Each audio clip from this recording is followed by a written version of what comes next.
Hello team and welcome to another episode of Will It Mock, a YouTube series where we get to rebuild some of LEGO's best creations. Today we'll be pulling apart a LEGO snow cannon on the back of a snow plow. This is going to be an interesting mock to put together. There's quite a few interesting pieces, and to be honest, the main reason why I bought this is for the tracks that it comes with. I'm not too sure how they go together and what sort of mounting these are going to require, but I really like the idea of finding a completely different theme to put this thing together with. Let's pull this thing down and see what we can come up with.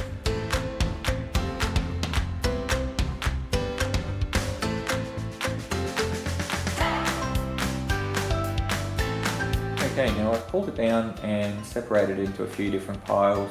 For this one, because there's not that many pieces, I haven't put too much effort into organising it. Now, one of the things that will really limit the options for what I can turn this into will be the main tracks. There's quite a lot of different things you can do with them. In terms of its functionality, on one side it's got a lot of movement, and on the other side it's quite limited. Not necessarily a bad thing because it gives itself its own arc.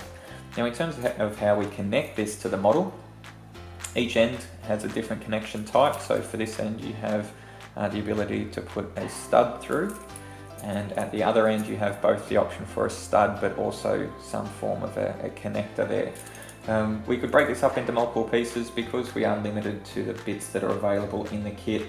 It means that we can't have, say, 10 of these all attached to the model, which would be a fairly cool thing to do. So at this stage I'm thinking either to have one, put this all into one, or to have it in two separate units and then try and turn this arc into something interesting. Some other pieces that I've put together is to try and put the cab together. So if we put the, I'm actually not sure what these pieces are called, but we put one of those straight on top of the window. You can fit these back further so that any sort of lights that you put on the front are above the main window there, but it's not an issue to put that out in front. It does give you more of a truck type look. For the lights, I like to face these ones down. It just gives it the illusion that the headlight itself is actually facing more towards the ground, and then we'll fit another couple of lights in the middle.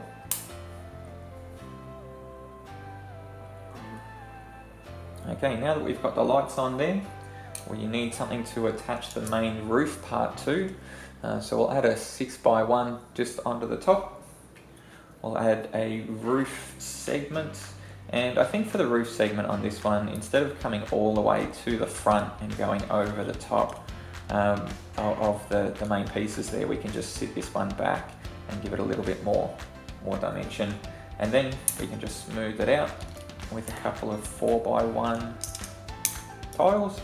And now we have the main roof, the window, and the front light system ready to go. So I'll spend a little bit of time, I'll try and put the rest of this together. At this stage I'm not too sure what I'm going to make out of this. I'm guessing that these tracks will form the center elements, but we'll see what I can come up with.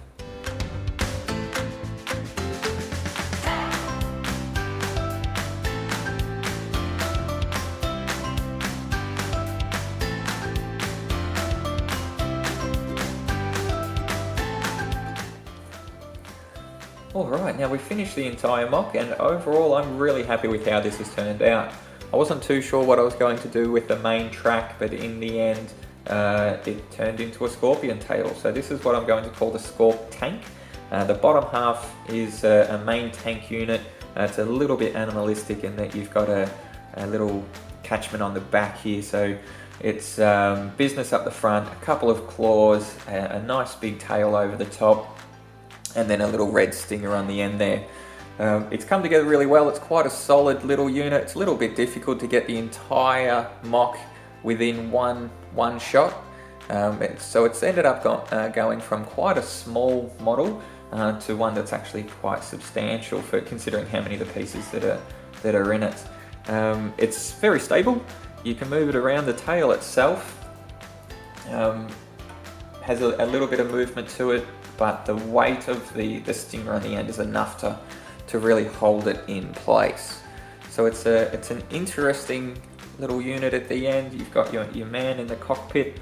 In theory, you can drive this around And just to finish it off, because you do get 2 little minifigs within this kit, we've got our little man who's kind of running away at the front there. Overall, I'm really happy with this one. What I'm going to do is make some instructions for this and put them up on Rebrickable. So if you'd like a high quality copy of the instructions for this, head across to my Rebrickable account. And if you'd like to see more videos from me, make sure you like and subscribe to my channel, and hopefully I'll see you again next time. Thanks for building. Thanks.